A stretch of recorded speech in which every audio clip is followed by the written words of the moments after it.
Olá, começa agora o programa TV TST, o programa do Tribunal Superior do Trabalho. Reportagens e entrevistas especiais para aproximar você da Justiça do Trabalho. E você vai ver hoje, profissão maquiador. O que é preciso para ter sucesso na carreira? Como é o mercado e quais as questões trabalhistas estão por trás da atividade? É uma área boa, dá para fazer um dinheiro bom, mas tem que saber que não vai ter final de semana, vai ter que trabalhar em períodos que as pessoas estão descansando realmente. Quem nunca contribuiu para o INSS tem o direito a algum benefício? Esclareça essa e outras dúvidas sobre o assunto. Uma entrevista especial com o Corregedor-Geral da Justiça do Trabalho, ministro Brito Pereira. Tudo isso e muito mais é o TV TST que está no ar.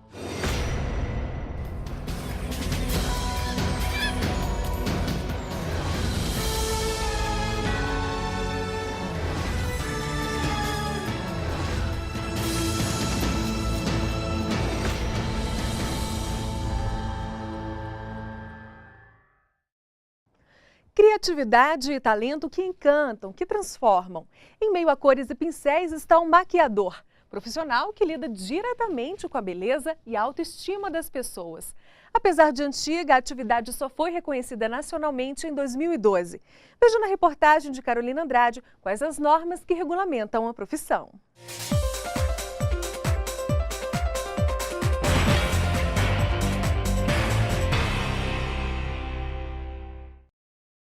A maquiagem surgiu há muito tempo. Desde a pré-história era utilizada para a prática de rituais e cultos. 3.000 anos antes de Cristo, os egípcios já conheciam a maquiagem como batom, blush para corar as bochechas e até pós, que eram misturados com óleos ou pomadas.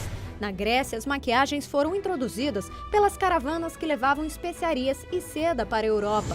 Muitos produtos na época eram à base de metais tóxicos e acabavam estragando a aparência da pele e provocando o envelhecimento dela.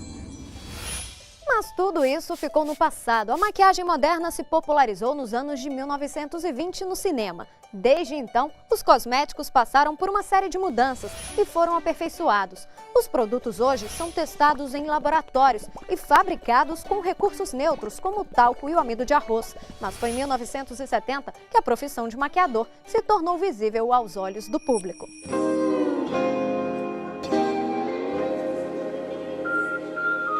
E foi por se inspirar em grandes artistas e maquiadores que Olivia deixou a profissão de bióloga e se aventurou no mundo da maquiagem. A paixão já era antiga. Desde muito pequena eu sempre gostei de arte, de pintar, de desenhar.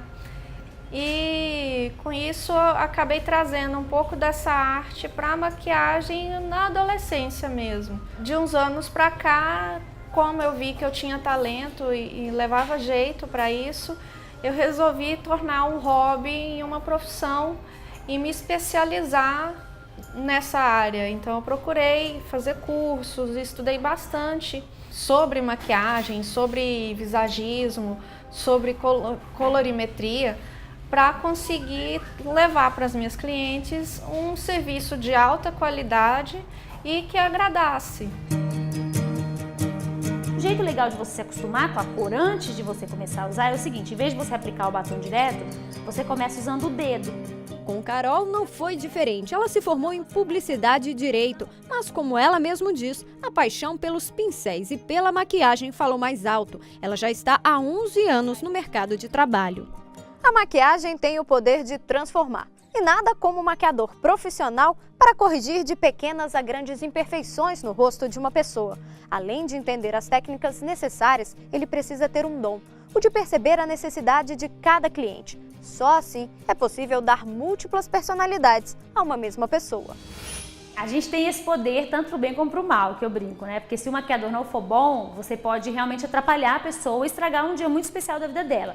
Então acho que o maquiador, mais do que um poder, ele tem uma responsabilidade muito grande com o cliente, porque cada uma é de um jeito, cada uma tem um estilo, cada uma tem um tamanho de olho, um formato de rosto. Então a gente tem que ter essa sensibilidade de conversar um pouquinho com a pessoa e não ser só mais um, senta e maquia, né? Não é um trabalho que dá pra você fazer assim, vou fazer e pronto, acabou. Você tem que olhar, analisar o rosto, estudar um pouquinho a personalidade para você poder deixar a mulher satisfeita e transformada.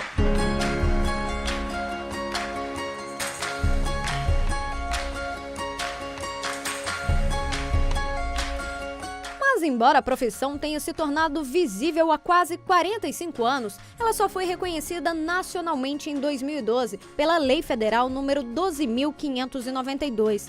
Aqui no Distrito Federal, esse reconhecimento veio antes, em 2006, pela Lei Distrital 3.916. Essa lei distrital ela é mais abrangente. Ela prevê que o profissional tem que ter um local de trabalho, né, que tem que ter inscrição na vigilância sanitária, ele tem que ter um curso profissionalizante, né? Enquanto a lei federal ela é omissa nesse ponto. Ela não exige um certificado, ou seja, qualquer pessoa hoje poderia ser um profissional. Para o advogado, essas leis ainda não são suficientes. Elas se complementam em parte, né? Porque poderia ser acrescentado, né, a figura do contrato de locação, né, de bens móveis, onde o profissional recebe 50% ou talvez até mais do que isso, sem vínculo empregatício. E aqui em Brasília é bem usual na Justiça do Trabalho, né, é reconhecido esse contrato de trabalho, então poderia ser acrescentado essa parte do contrato de locação. Além desse ponto, seria instituir, né, a figura do profissional de curso técnico e superior, para que assim os sindicatos pudessem criar até salários diferenciados, né? Porque hoje existe na convenção essa previsão, até com base nessa lei distrital. E com base na lei federal a gente não teria esse parâmetro. Então se a gente pudesse ter essa individualização, ficaria até melhor para fixar salários, comissões. Mas mesmo com tantas demandas, quem está na área afirma que o retorno é muito bom. É uma área boa, dá para fazer um dinheiro bom, mas tem que saber que não vai ter final de semana, vai ter que trabalhar em períodos que as pessoas estão descansando realmente. É um mercado concorrido, mas eu digo que faltam bons maquiadores. Em Brasília, as pessoas ainda têm às vezes dificuldade de encontrar horário nas agendas dos maquiadores. Então, embora seja concorrido, tem espaço para todo mundo, graças a Deus.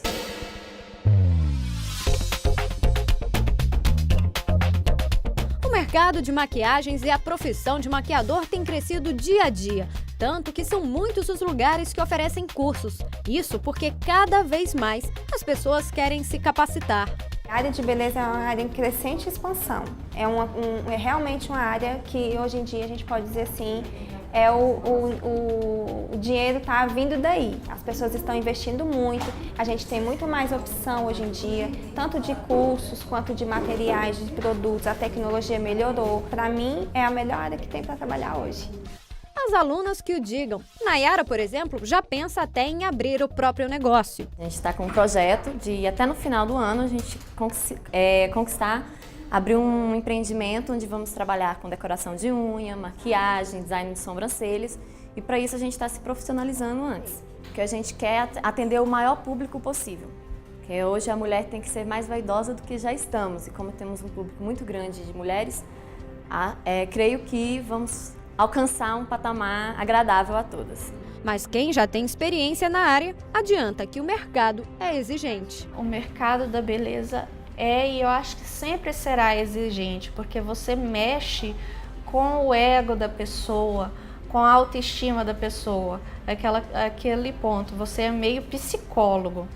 Muitas clientes, elas vão até você, até o salão, não só querendo saírem de lá bonitas, elas querem se sentir bem. O salão de beleza é meio que um spa. Por enquanto, eu não consigo me ver assumindo outra profissão, a não ser essa que eu tô nela. Não consigo me ver sem ser maquiadora.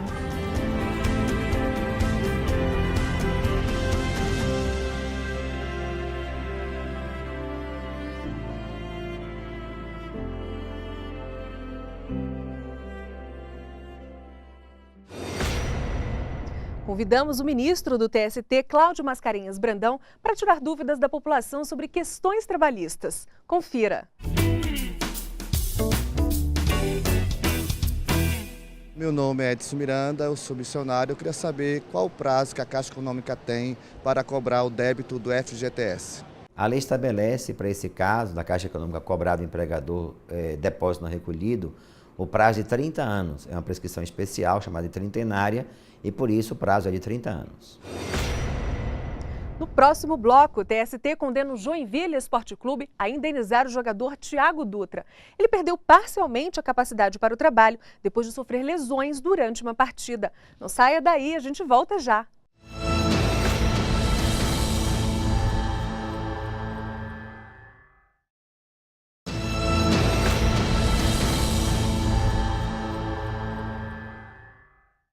Permanência a bordo durante o abastecimento da aeronave é assunto da súmula número 447 do TST. Veja o que ela diz. A súmula 447 do TST diz: os tripulantes e demais empregados em serviços auxiliares de transporte aéreo que, no momento do abastecimento da aeronave, permanecem a bordo, não têm direito ao adicional de periculosidade. Essa súmula veio para determinar que os aeroviários não tenham direito à periculosidade. Houve algum recurso, houve alguma ação trabalhista nesse sentido, onde o aeroviário requereu o direito da periculosidade pelo abastecimento do avião. O abastecimento do avião totalmente adverso, porque quem sofre as consequências é o trabalhador que trabalha em solo, no chão, né, que abastece o avião. Ele sim, ele tem direito à periculosidade. O Tribunal Superior do Trabalho condena o Joinville Esporte Clube a indenizar um jogador por danos morais e materiais. Ele perdeu parcialmente a capacidade para o trabalho depois de sofrer lesões durante uma partida.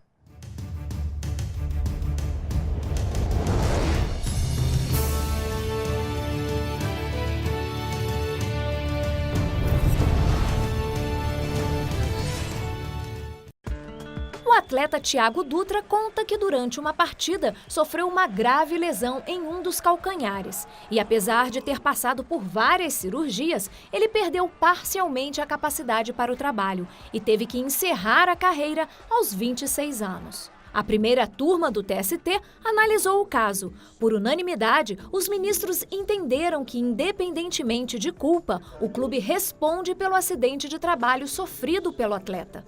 Por isso, condenaram Joinville a pagar R$50 mil ao jogador pelos danos morais e o mesmo valor pelos danos materiais. Afasta o elemento da culpa do ofensor, na medida em que a própria legislação especial estabeleceu que a atividade do atleta profissional, por sua natureza, implica riscos à sua integridade física e gera danos psicológicos.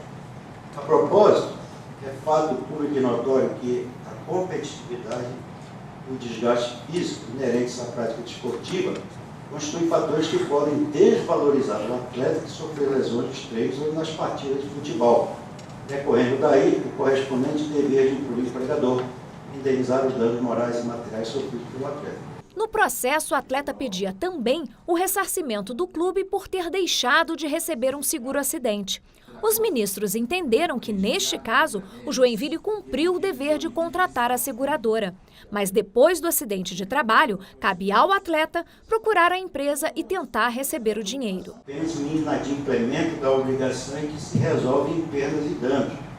Então, parece correta a decisão do tribunal e o reclamante tem que buscar a indenização perante a seguradora. Se o clube houvesse descumprido a norma de regência, aí sim é que ele estaria causando um dano passivo de ressarcimento. Ainda cabe recurso da decisão. Não perca no próximo bloco uma entrevista especial com o Corregedor-Geral do TST, ministro Brito Pereira. A gente volta em instantes.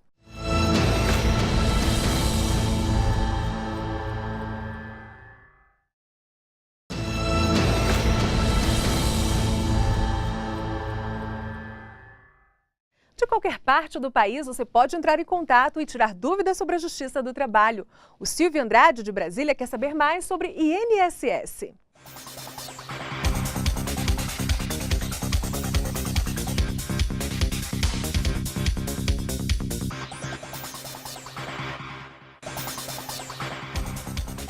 Quem nunca contribuiu para o INSS tem direito a algum benefício? Não. Se a pessoa nunca contribuiu para o INSS, não há como o INSS conceder-lhe uma contribuição. Mas existe a Lei 8.742, de 1993, que é a Lei Orgânica da Assistência Social. E ela prevê a concessão de benefício assistencial, que é de um salário mínimo mensal para as pessoas portadoras de deficiência e para os idosos com 65 ou mais anos de idade. E esse benefício é concedido quando a pessoa que preencha o deficiente ou o idoso maior de 65 anos não tenha meios de prover a subsistência e a própria família também não possa ajudá-lo a manter-se. Aí ela tem direito a esse benefício, mas não é um benefício previdenciário. Quem está recebendo o seguro-desemprego pode contribuir para o INSS? Pode sim, basta inscrever-se como contribuinte individual e aí fazer a contribuição mensal que manterá a condição de segurado do INSS. Quando um trabalhador está desempregado, quais são os seus direitos perante o INSS e por quanto tempo? Depois que o empregado deixa o emprego, o trabalhador deixa o emprego, ele continua como segurado da Previdência Social por 12 meses, de acordo com a Lei 8.213 de 1991. Se esse trabalhador ou trabalhadora tiver contribuído por mais de 10 anos consecutivos para a Previdência, sem nenhuma interrupção, esse prazo passa a ser de 24 meses. Então ele fica com até 2 anos na condição de segurado, mesmo estando desempregado. E persistindo essa situação de desemprego, mesmo após 24 meses, ele ainda pode usufruir de mais 12 meses na condição de segurado, desde que a situação de desemprego dele esteja devidamente registrada nos órgãos próprios do Ministério do Trabalho e Emprego e no Ministério da Previdência Social.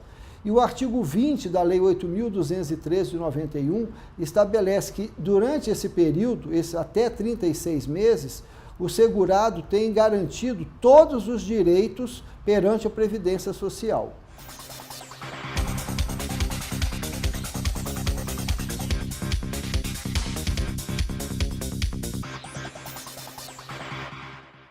Faça como o Silvio e mande a sua dúvida para nós. O e-mail é tv@tst.jus.br. É com o intuito de aprender, servir e colaborar que o ministro do TST, João Batista Brito Pereira, assumiu o cargo de Corregedor-Geral da Justiça do Trabalho. Em entrevista especial ao TVTST, o ministro falou sobre os projetos para os próximos 2 anos e como se sente ao ocupar a Corregedoria-Geral da Justiça do Trabalho. Experiência no Judiciário do Trabalho. Eu tenho a experiência de servidor, eu tenho a experiência da iniciativa privada, com quem aprendi muito, tenho a experiência de servidor, que vivi muitos administradores na administração pública, a experiência como advogado, convivendo nos tribunais, em salas de espera de magistrados, salas de espera de diretores, né, tudo para bem exercer a profissão. A experiência no Ministério Público, onde eu tinha uma independência que me impõe, eu me imponho limites nessa independência. O agente público não é tão independente assim, ele tem que dar satisfação. E agora a experiência no tribunal, que é uma experiência riquíssima de viver no colegiado. Então, hoje, como eu vivi em algumas situações muito solitárias, exercício de atividades muito solitárias, já me acostumei aqui no tribunal viver no colegiado, né? E essa experiência do colegiado me enriqueceu, né? Eu cresci muito e aprendi uma coisa que só a vida ensina, é ouvir. Penso que seja para a advocacia, seja para a magistratura, seja para administrar, precisa ouvir. E penso que se não se tiver paciência para ouvir, não se administra bem e não se exerce bem o mumus público. Qual o perfil de gestão do ministro na Justiça do Trabalho? Eu aprendi aqui no Tribunal Superior do Trabalho que precisa se ouvir e sei que, por mais que possa parecer a mim ser nítido um equívoco num procedimento, eu falo aqui já sonhando com a atividade, né, na corregedoria, por mais que me pareça um equívoco do tribunal ou de qualquer um juízo, certo procedimento, certo modo de proceder, eu posso estar equivocado. Então, o que eu quero levar é a calma, a serenidade, para não me precipitar.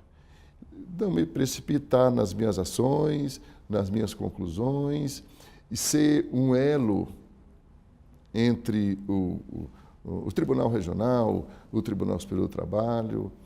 Quero me antecipar aos problemas para contribuir com o tribunal, para evitar equívocos. E, enfim, o tribunal me ensinou isso. O Tribunal Superior do Trabalho me ensinou isso. E a convivência com outros corregedores, a convivência com outros magistrados que são mais experientes do que eu, os diálogos, tudo isso eu vou levar. Mas o que eu quero mesmo primeiro, evitar